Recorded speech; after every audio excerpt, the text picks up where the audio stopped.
नमस्कार, राधे कृष्णा दोस्तों। आप सभी का स्वागत है मेरे यूट्यूब चैनल प्रभु भक्ति में। और रोज़ की तरह आज हम फिर से उपस्थित हैं एक बहुत ही अच्छी जानकारी के साथ। जी हाँ, आज हम लोग बात करेंगे रामनवमी के बारे में। जैसा कि कल अष्टमी तिथि थी और आज चैत्र नवरात्रि की नवमी तिथि है, माँ सिद्धिदात्री का भी दिन है और रामनवमी श्री राम जी का जन्म उत्सव भी आज है। ऐसा माना जाता है कि राम जी का जन्म आज ही के दिन हुआ था। तो राम जी से जुड़ी बहुत सारी बातें हैं वो हम जानेंगे। और सबसे पहले तो सभी को रामनवमी की हार्दिक शुभकामनाएं और राम जी हमेशा आप पर अपना आशीर्वाद बनाए रखें। तो आइए देर नहीं करते वीडियो को शुरू करते हैं। रामायण और रामचरितमानस हमारे पवित्र ग्रंथ हैं। तुलसीदास जी ने श्री राम जी को ईश्वर मानकर रामचरितमानस की रचना की थी, किंतु आदि कवि वाल्मीकि ने अपने रामायण में श्री राम को मनुष्य माना है। दोनों लोग अलग अलग तरीके से विचार करते हैं। तुलसीदास जी ने रामचरितमानस को राम जी के राज्याभिषेक के बाद समाप्त कर दिया है। वहीं आदि कवि श्री वाल्मीकि जी ने अपने रामायण में कथा को आगे श्री राम के महाप्रयाण तक ले गए हैं। महाराज दशरथ ने पुत्र प्राप्ति के हेतु यज्ञ आरंभ करने की ठानी थी।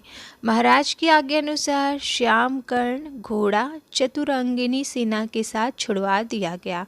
महाराज दशरथ ने समस्त मनस्वी तपस्वी विद्वान ऋषि मुनि तथा वेद विज्ञ प्रकांड पंडितों को यज्ञ संपन्न कराने के लिए बुलावा भेजा।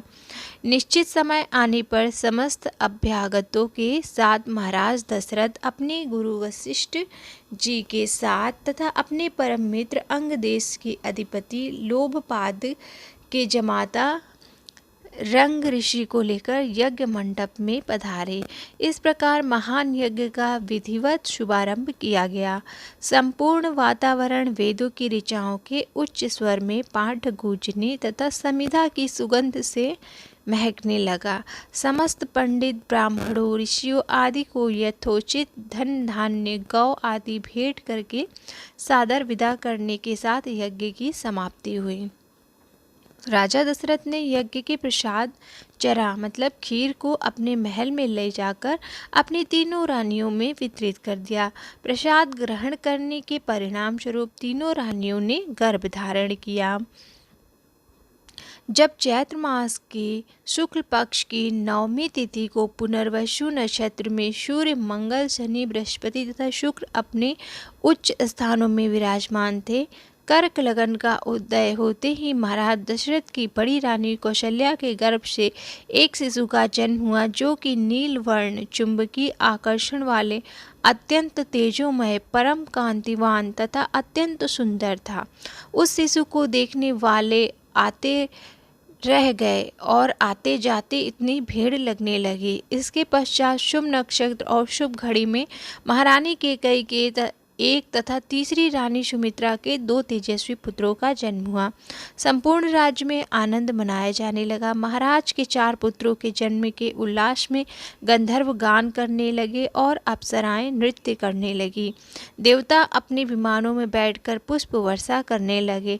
महाराज ने उन्मुक्त हस्त राज द्वार पर आए भाट चारण तथा आशीर्वाद देने वाले ब्राह्मण और याचकों को दान दक्षिणा दी।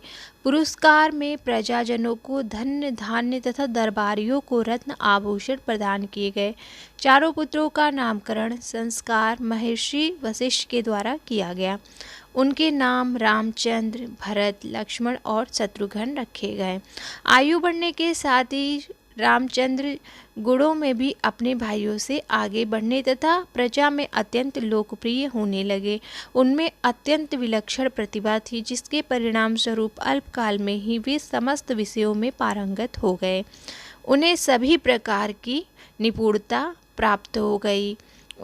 अस्त्र शस्त्र चलाने, घोड़े हाथी और सभी प्रकार के वाहन चलाने सवारी में उन्हें असाधारण निपुणता प्राप्त हो गई थी।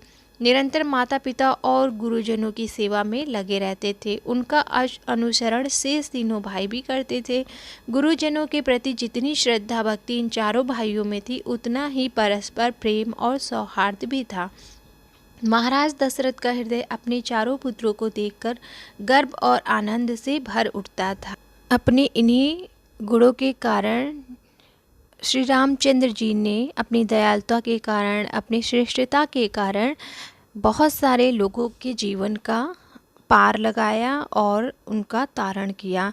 इनमें जैसे शबरी थी और केवट थे और बहुत सारे जो राक्षस थे, जो देवताओं ऋषियों को परेशान किया करते थे, साधारण जनता को परेशान किया करते थे, उनका अंत किया। और जैसा कि आप सभी जानते हैं, सबसे बड़ा जो था असुर रावण, उसका संहार किया। और ऐसे रामचंद्र जी ने बहुत सारे ऐसे काम किए, ऐसे महानता के काम किए जो अविस्मरणीय है और जिन्हें भुलाया नहीं जा सकता, और जो कि पुरुषोत्तम के रूप में एक बहुत ही अच्छे उदाहरण थे। भगवान रामचंद्र जी ने मनुष्य के रूप में जन्म लेकर मनुष्य जाति को हर तरीके से अच्छी सीख ही दी है।